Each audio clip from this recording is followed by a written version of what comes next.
સાહેબ દીકરી તો દીકરી છે, અદ્ભુત પાત્ર છે સાહેબ દીકરીનું.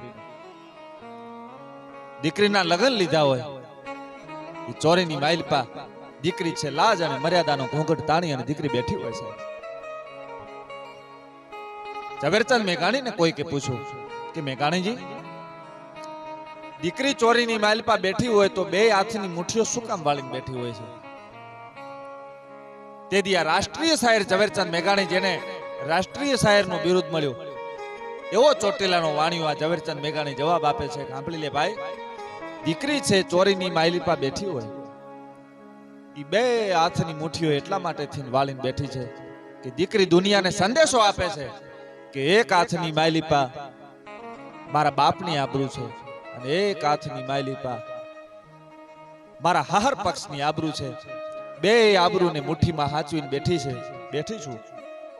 મારા બાપની આબરૂ અને મારા હાહર પક્ષના આબરૂમાં ધૂળ નહીં પડવા દઉં. સાહેબ, આ દેશની દીકરી છે. બીજો પ્રશ્ન ઝવેરચંદ મેઘાણીને કર્યો, મેઘાણીજી, તો આ દીકરી છે, એનો વિદાયનો પ્રસંગ આવે, એના બાપને આંગણેથી દીકરી વિદાય લે, તો 10 આંગળીઓની છાપું આ દીકરી શું કામ દિવાલ ઉપર મૂકતી જાય છે? ત્યારે આ ઝવેરચંદ મેઘાણી જવાબ આપે છે, ભાઈ, દીકરી છે એ 10 આંગળીઓની એ નિશાન એટલા માટેથી મૂકે છે કે દુનિયાની કોઈ એવી દીકરી નથી કે બાપના મિલકતમાં ભાગ માંગ્યો હોય.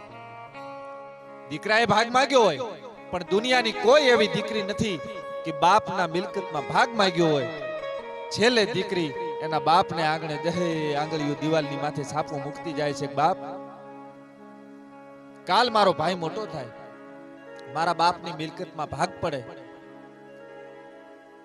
તો આ 10 આંગળીઓની છાપું, આ નિશાન એટલા માટે થઈને મૂકું છું કે મારે મારા બાપના મિલકતની માઇલીપા મારે ભાગ નથી જોઈતો.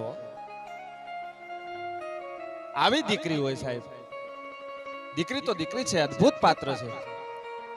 આપણો કવિ દાદ લખે, દીકરીનો વિદાયનો પ્રસંગ હોય, કવિ દાદ બાપુએ પોતાની નજરોની સામે જોયેલો પ્રસંગ સાહેબ કવિ દાદ બાપુ લખે છે કે કાળજા કેરો કટકો મારો, આજ ગાંઠથી છૂટી ગયો. કાળજા કેરો કટકો મારો, આજ ગાંઠથી છૂટી ગયો.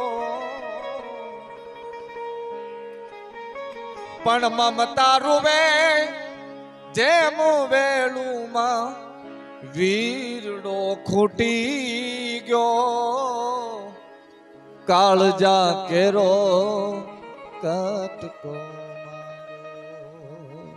દીકરીનો વિદાયનો પ્રસંગ હોય,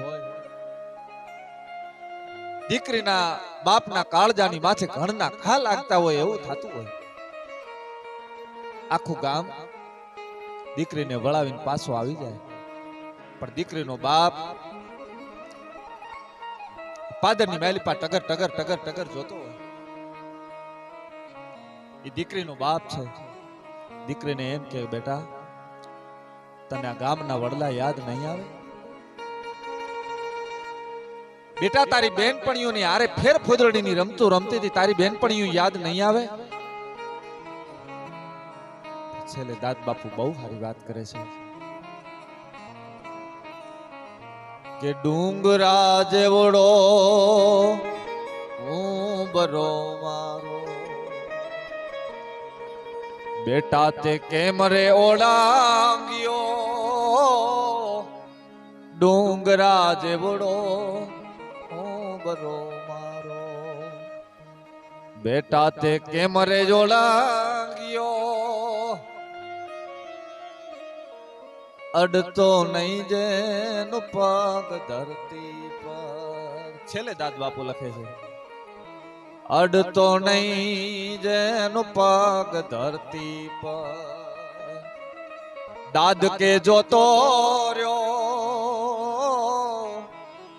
પણ મમતા રૂવે જેમ વેલુમાં વીરડો ખૂટી ગયો કાળજા કેરો કટકો મારો આજ ગાંઠથી છૂટી ગયો કાળજા કેરો કટકો